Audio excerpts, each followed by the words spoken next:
Ford brought on a lot of controversy when it decided to redo the F-150, America's best-selling vehicle for almost 40 years, in all aluminum. You've all read about the controversy, you've heard about the controversy, but here today on Rumblestrip.NET and 10-Minute Test Drive, we're here to determine whether the Ford F-150 is still the king of the hill when it comes to pickup trucks, or has it been passed by?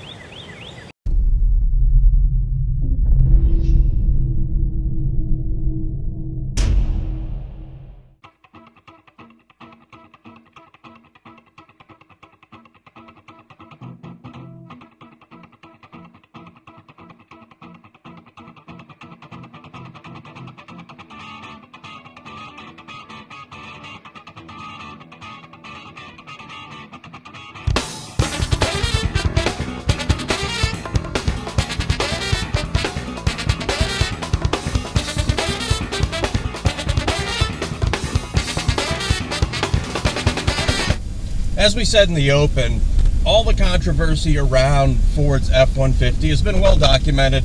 There's no real reason to repeat it. It's old news, right? Well, I guess we have to touch on it. And that is all aluminum construction, extra complicated. In an accident, is it going to be able to be repaired? There's some noise about the fact that it lost the weight, yet fuel economy in the real world isn't even improved, and we'll touch on that as well.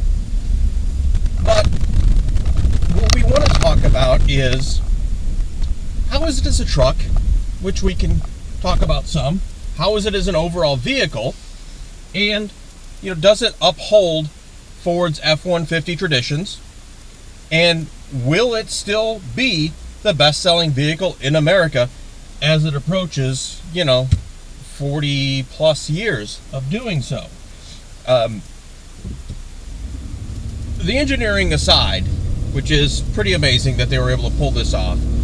As we record this, it is opening day in the date. And it's also Dingus Day. Ford has just brought on the second plant to make these in Kansas City. The Rouge plant's been up and running for a while, producing them. But at this point, these are only sitting on the lot for 3 and 4 days, and then they're sold. The take rate has been amazing, and it's to the point where you can't even order the F-150 you want. If you want it, it's in a pre-ordered package right now at the dealers, and that's what you're going to get. If you want one, you kind of take what they have, and with no incentives. And Ford is selling every single one that comes off the assembly line, which is pretty amazing considering, as we said, all the controversy that surrounded the vehicle from the launch. Now, as a pickup truck, how is it? It's excellent. Within the last month, we have driven Chevrolet's latest Silverado 1500, and we thought it was fine. It was a good pickup truck. And granted, we're in not quite top of the line of what you can get in an F-150, but pretty close. This is a King Ranch with just about every option save a sunroof.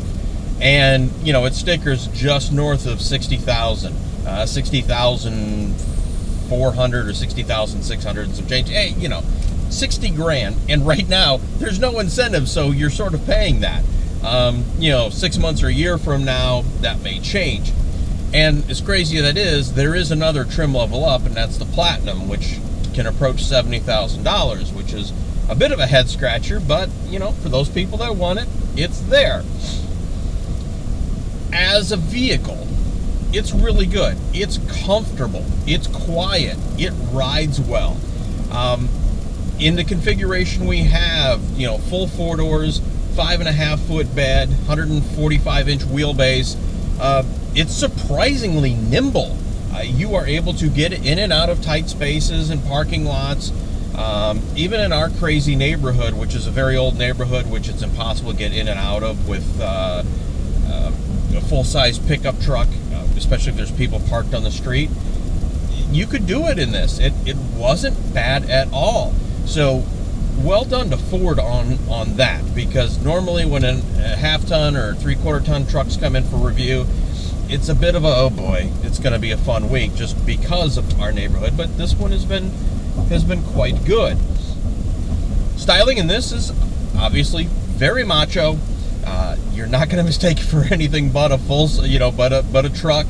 But it's well done. I mean, the visibility in here is really excellent. Obviously, you have all this glass, no real blind spots. Nice commanding view of the road. Now, what I will say is that in the past, a lot of Ford vehicles feel very wide.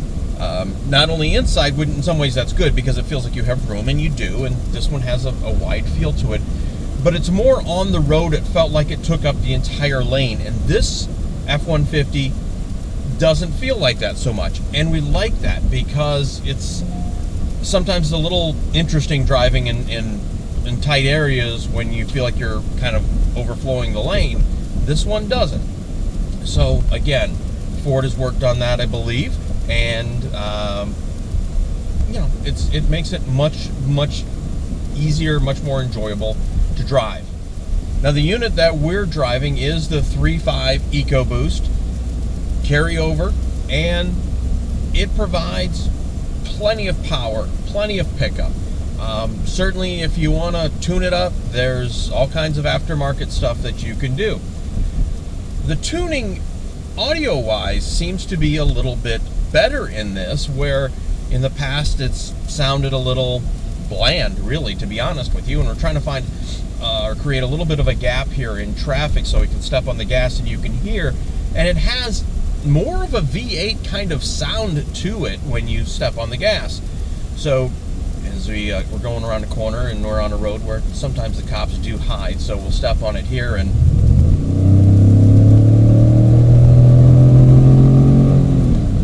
hopefully the microphone will pick that up. But it has a better sound, a bass sound to it. So yes, it's not the V8, which you of course can get, but it works well.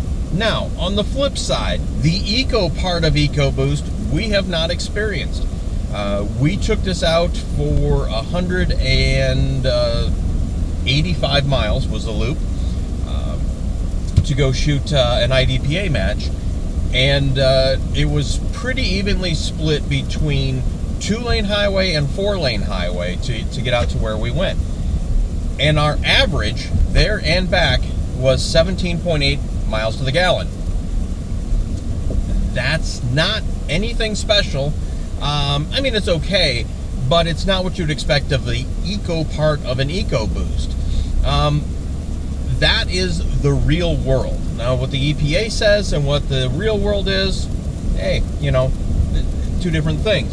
Now, that aside, there was a recent study done, and it showed that 70% of pickup truck drivers, or 70% of new pickup buyers, aren't that concerned with fuel economy.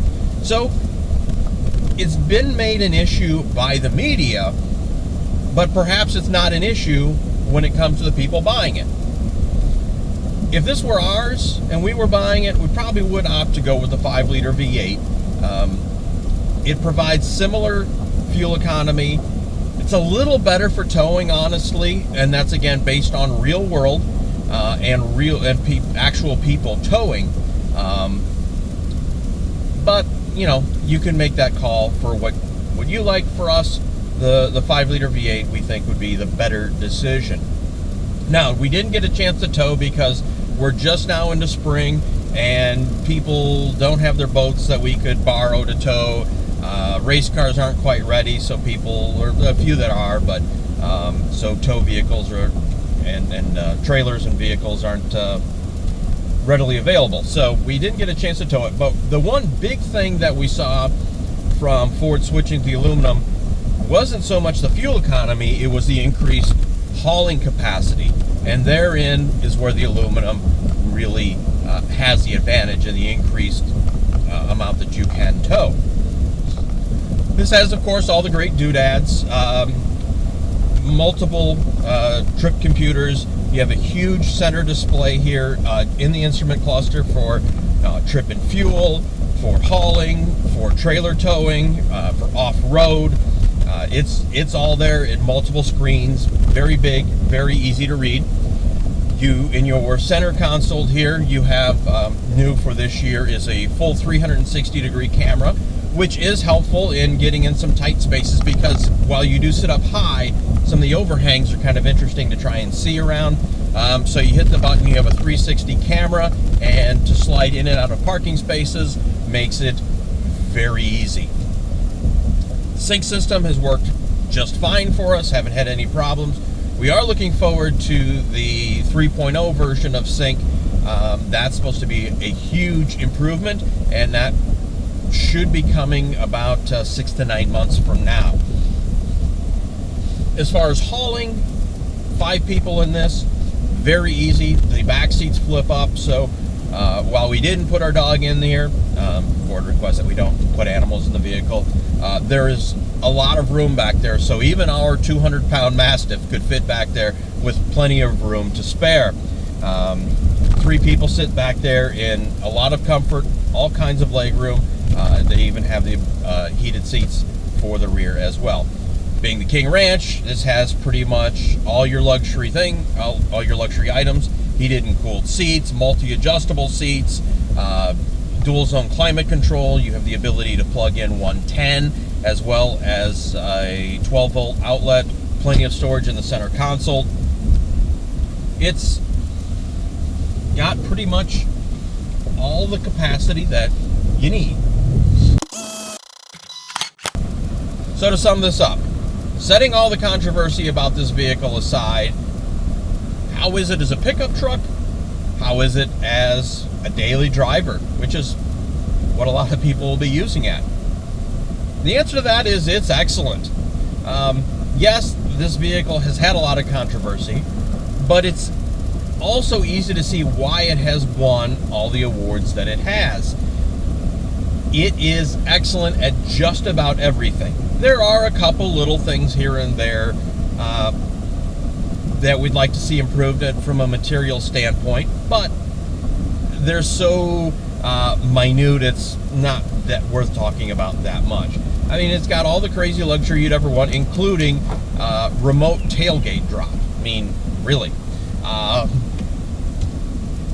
Overall, we like this thing a lot. You know, as we said, having driven the Chevy 1500 and the Ram 1500, you know, both are very good. The Ram is actually an excellent pickup truck. We have to say that Ford is still the king here when it comes to half-ton pickup trucks. It's available in about any level you want, from basic to full-on luxury, and there's no reason to think Ford isn't going to sell another 600,000 plus a year of these.